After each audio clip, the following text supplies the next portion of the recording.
It's a form where we simply hold your hand, and get yes and no responses. So you wonder who we're talking to. I love that. You know, that is a question we've never really addressed. Who are you talking to when you do body talk? If I can just back it up just a little bit to think of how complex our bodies are, all of the things that happen in our body in just at 1 second. We always talk about that there are 50 to 7 trillion cells in the body, and how many? And that means that this, that is over, when you think of the population of the Earth, and you have an inner intelligence, where Belle will talk a little more about, it means that this inner intelligence is boss of over 7,000 Earths. So that's kind of mind-boggling in itself. And because one Earth is pretty big. At least we have seen the picture of an Earth. You can get the idea of taking our Earth and taking that times 7,000, and that's how many cells we have in our body. Then we also have all of these processes that are going on without us even thinking of it, as we blink our eyes, as we digest our food, as our blood is coursing throughout our veins. We don't think about that at all. We don't think about the fact that 40 bits of information every second come into our conscious mind. So what's organizing all of that? Yeah. We call it your innate. It's the unique part of you that is your organizing intelligence. There has to be something that's conducting. Somebody has to be the conductor of the symphony. I was at the 4th of July. They had the West River Winds prior to the symphony, warming up when I came. They sounded horrid. They were screeching. All of them were playing all their own thing. Up came that conductor, raised his hands, brought them down, and they played perfect harmony and music. That's what you want your organizing intelligence to do, is to have you in harmony.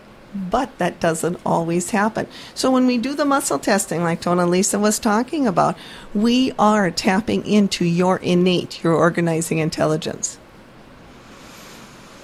Okay.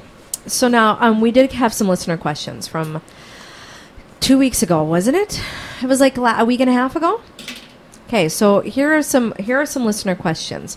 One of them that people want to know just about Body Talk in general: is there any denomination to Body Talk? Is this any religious affiliation? That's a great question. Okay. And I'm very glad we can bring it up. It is not it's not a religion. It's not affiliated with any denomination. And I think one concern people have, occasionally we will say that anything can come up in a session. It could be physical stress, emotional stress, mental stress, and also spiritual stress. But this is very broad look at spirituality. For example, guilt is a very stressful emotion to have that can come up to be balanced and worked on. I always think of Body Talk as being a health modality, in the same way that the clinics, the medical clinics we have here in town, are a health modality. None of that is associated with any denomination. Any kind of religious denomination, the same way. Exactly. We are a complementary health modality. Do you get that question a lot? Do Christians say, am I going to go to hell if I do Body Talk? Okay, I'll start answering. We might have different experiences. Okay. I haven't gotten a lot, because I think a lot of people with that attitude will not come to us to get a session. Sure. But I have occasionally, people have voiced the concern, and I always stress, please feel free to ask me and voice your concerns. And there's occasionally there's some fear that this is, where are you getting the answers from? Right. Yeah, exactly. Maybe who are you talking to? Yeah. If you start to understand that we can do this kinesiology, we can do this muscle testing. Yeah. We can do this muscle testing, tapping into that organizing intelligence. But then we follow a process. We follow a Body Talk process where we're actually just asking the same questions over and over and over again as we start. It simplifies it a little bit more to understand it, if you can see it in that bigger picture. And that's one thing. The first session, we point out this chart, and I just want to give some examples of what Belle is talking about. We always ask, first, What's the priority? And we ask yes and no questions. And in terms of what's the priority, what can come up? It could be your hormonal system. It could be a specific body part.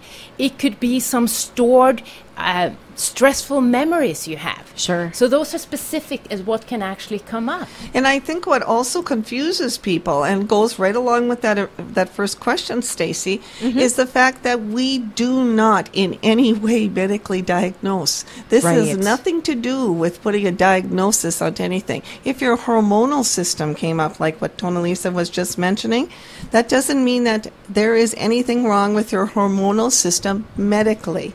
We do not know that. What we are looking at is the harmony of bringing back the harmony of the hormonal system to the rest of the body, to the rest of the mind. Right. Doesn't mean like there's a cancer or something. It just means that, because people might automatically say, oh my God, my heart came up. I'm going to have a heart attack.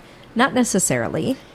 I want to go back to the question, though. Sure. Because I feel it's so important to stress this. I worked with people who are Catholics, Lutherans, Missouri Synod, Buddhist, atheists. It doesn't matter. You'll come up in a way that is healing to you. Sure. So it's like, we're not going to, of course, and Belle and I are even different in her spiritual beliefs, but that is outside the picture. That's part of coming in there without our limited belief system. Oh, and to say that again, we are out of the picture. It is 75% the person who is having the treatment, 25% us. And when Belle says 25%, we are a catalyst. We're simply an instrument. And we're there to listen to the imbalances that's going to come up via the muscle test. And we're a tool. I always look at it that too. A catalyst, a tool for the healing.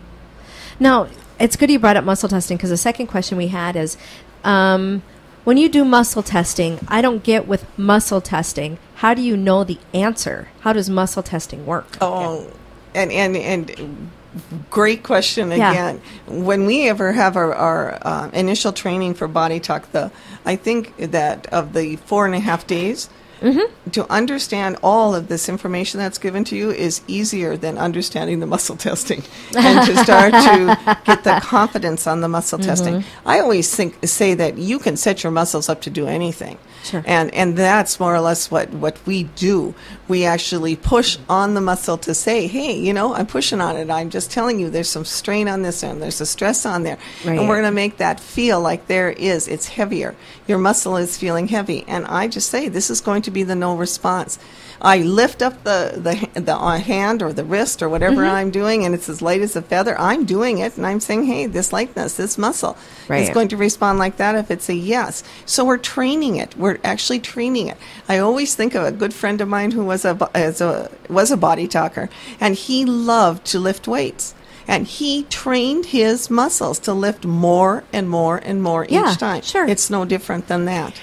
I want to add a few things. First of all, we simply ask yes or no questions. Right. That's always the case. So we ask, we have a concept in our mind and ask, is this a priority? Yes or no? And you grab their hand and you feel for resistance. And you feel for resistance or a give.